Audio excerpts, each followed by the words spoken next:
ವೀಕ್ಷಕರೇ, ನಟ ದರ್ಶನ್ ಅವರ ಬಗ್ಗೆ ತುಂಬಾನೇ ಅವಾಚ್ಯ ಶಬ್ದಗಳಿಂದ ನಿಂದಿಸಿದ ಕರ್ನಾಟಕದ ಬಕೆಟ್ ಟಿವಿ ಆಗಿರುವ ಬಿಟ್ಟಿ ಟಿವಿ ಚಾನೆಲ್ನ ವಿರುದ್ಧ ನಟ ದರ್ಶನ್ ಅವರ ಪತ್ನಿ ವಿಜಯಲಕ್ಷ್ಮಿ ದರ್ಶನ್ ಅವರು ಈಗಾಗಲೇ ಕರ್ನಾಟಕದ ಸಿಎಂ ಸಿದ್ದರಾಮಯ್ಯ ಅವರಿಗೂ ಈ ಒಂದು ಚಾನೆಲ್ ಲೈಸೆನ್ಸ್ ಕ್ಯಾನ್ಸಲ್ ಮಾಡುವಂತೆ ಪತ್ರವನ್ನ ಬರೆದಿದ್ದಾರೆ.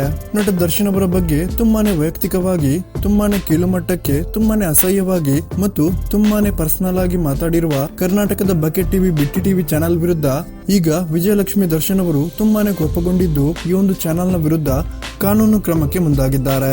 ನಿನ್ನೆ ನಡೆಯುತ್ತಿದ್ದ ಲೈವ್ ಪ್ರೋಗ್ರಾಮ್ ಒಂದರಲ್ಲಿ ತೀರಾ ಪರ್ಸನಲ್ ಆಗಿ ಮಾತಾಡಿದ್ದ ಬಿಟ್ಟಿ ಟಿವಿ ಚಾನೆಲ್ ವಿಜಯಲಕ್ಷ್ಮಿ ಅವರ ಬಗ್ಗೆಯೂ ತುಂಬಾನೇ ಕೆಟ್ಟದಾಗಿ ಮಾತಾಡಿತ್ತು.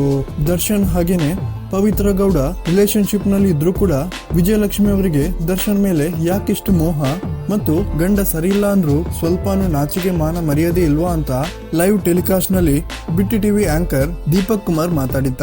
ಈಗ ಬಿಟ್ಟಿ ಟಿವಿ ಆಂಕರ್ ದೀಪಕ್ ಕುಮಾರ್ ಮತ್ತು ಈ ಒಂದು ಪ್ರೋಗ್ರಾಮ್ ನ ಎಡಿಟರ್ ಹಾಗೇನೆ ಪ್ರೊಡ್ಯೂಸರ್ ಮತ್ತು ಚಾನೆಲ್ ನ ಮುಖ್ಯಸ್ಥನ ವಿರುದ್ಧ ಈಗಾಗಲೇ ಕೇಸನ್ನ ದಾಖಲು ಮಾಡಿದ್ದು, ಈ ಒಂದು ಚಾನೆಲ್ ನ ಬಗ್ಗೆ ಸಿಎಂಗೂ ಕೂಡ ಪತ್ರ ಬರೆದಿರುವ ವಿಜಯಲಕ್ಷ್ಮಿ ದರ್ಶನ್ ತೂಗುದೀಪ್ ಅವರು ಈ ಚಾನೆಲ್ ನ ಲೈಸೆನ್ಸ್ ಅನ್ನ ಆದಷ್ಟು ಬೇಗ ಕ್ಯಾನ್ಸಲ್ ಮಾಡುವಂತೆ ಕೇಳಿದ್ದಾರೆ. ಏನೇ ಇರಲಿ ವೀಕ್ಷಕರೇ, ಬರುತ್ತಾ ಕರ್ನಾಟಕದ ಮಾಧ್ಯಮಗಳು ತಮ್ಮ ಹದ್ದನ್ನ ಮೀರುತ್ತಿದ್ದು ತೀರಾ ವೈಯಕ್ತಿಕವಾಗಿ ದಾಳಿ ಮಾಡುತ್ತಿರುವ ಕರ್ನಾಟಕದ ಮಾಧ್ಯಮಗಳಿಗೆ ತಕ್ಕ ಪಾಠವನ್ನ ಇನ್ನಾದ್ರೂ ಕಲಿಸಬೇಕಾಗಿದೆ.